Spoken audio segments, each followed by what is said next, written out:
I aim to explore a critical phenomenology of walking. The path I take, then, is a different one. It necessarily begins by attending to this ordinary, overly familiar act of walking and making it strange, peeling away the shroud by which it appears a foregone fact and a banal practice. I want to ask, what is it to walk? What does it look like, feel like, sound like? For whom? In what time and place is it so?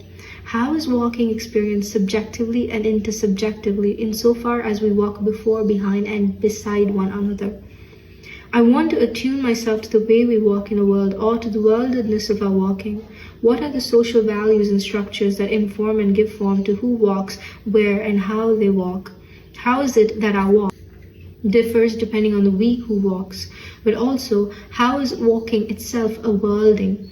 Why and how does walking have the power to change the social values and structures that impinge upon it, shaping pathways and lifeways as it goes? Embedded in this inquiry is a space for critical phenomenology's ameliorative project, its capacity to transform the world it takes as its object. In this sense, a critical phenomenology of walking opens up a pathway for thinking about walking differently, in more liberatory ways, and it points back to that companion project for another day, rethinking critical phenomenological thought as a kind of walking. Phenomenology insists on the insight of first-person experience, focusing less on what the world is than on how it greets us. Phenomenology is able to discern specific contours of relation experience that are otherwise missed.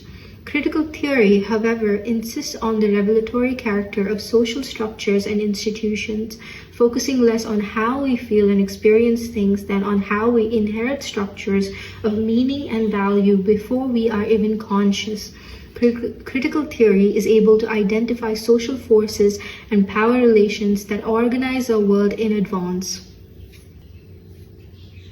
Phenomenology aims to get at the root of how things are actually experienced and lived. In doing so, it works to understand what appears and what allows it to appear as it does. What is the content and what are the conditions of experience and appearance? As such, phenomenology is a refusal of the paths and landscapes heretofore taken, and an insistent possibilizing of new landscapes of inquiry and pathways within them.